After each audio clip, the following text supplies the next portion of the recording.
ಯುವ ರಾಜ್ಕುಮಾರ್ ಕನ್ನಡ ಚಿತ್ರರಂಗದ ಯುವ ನಟ ಹಾಗೂ ನಿರ್ಮಾಪಕ. ಇವರು ವರನಟ ಡಾಕ್ಟರ್ ರಾಜ್ಕುಮಾರ್ ಅವರ ಮೊಮ್ಮಗ ಹಾಗೂ ರಾಘವೇಂದ್ರ ರಾಜ್ಕುಮಾರ್ ಅವರ ಕಿರಿಯ ಪುತ್ರ. ಇವರು 1993 ಏಪ್ರಿಲ್ 23ರಂದು ಜನಿಸಿದರು. ಬೆಂಗಳೂರಿನಲ್ಲಿ ಹುಟ್ಟಿ ಬೆಳೆದ ಇವರು ಆರ್ಕಿಟೆಕ್ಚರ್ನಲ್ಲಿ ಪದವಿ ಪಡೆದಿದ್ದಾರೆ. ಇವರು ಡಾಕ್ಟರ್ ರಾಜ್ಕುಮಾರ್ ಅವರ ಹೆಸರಿನಲ್ಲಿ ನಾಗರಿಕ ಸೇವಾ ಪರೀಕ್ಷಾ ಕೇಂದ್ರವನ್ನು ಮುನ್ನಡೆಸುತ್ತಿದ್ದಾರೆ. ಇದರ ಜೊತೆಗೆ 2016ರಲ್ಲಿ ತೆರೆಕಂಡ ವಿನಯ್ ರಾಜ್ಕುಮಾರ್ ಅಭಿನಯದ ರನ್ ಆಂಟನಿ ಚಿತ್ರವನ್ನು ನಿರ್ಮಾಣ ಮಾಡಿದ್ದಾರೆ. ಇವರ ಮೊದಲ ಹೆಸರು ಗುರು ರಾಜ್ಕುಮಾರ್. ಕನ್ನಡ ಚಿತ್ರರಂಗ ಪ್ರವೇಶಿಸುವ ಮೊದಲು ಅದನ್ನು ಯುವ ರಾಜ್ಕುಮಾರ್ ಅಂತ ಬದಲಿಸಿಕೊಂಡರು.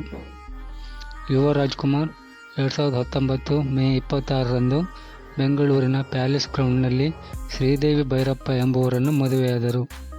ಶ್ರೀದೇವಿ ಮೂಲತಃ ಸಾಂಸ್ಕೃತಿಕ ನಗರಿ ಮೈಸೂರಿನವರು.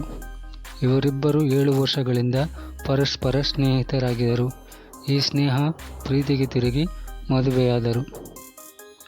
ಪವರ್ ಸ್ಟಾರ್ ಪುನೀತ್ ರಾಜ್ಕುಮಾರ್ ಉತ್ತರಾಧಿಕಾರಿ ಅಂತಲೇ ಬಿಂಬಿತರಾಗಿರುವ ಯುವ ರಾಜ್ಕುಮಾರ್ ಯುವ ಸಿನಿಮಾ ಮೂಲಕ ಕನ್ನಡ ಚಿತ್ರರಂಗ ಪ್ರವೇಶಿಸಿದ್ದಾರೆ.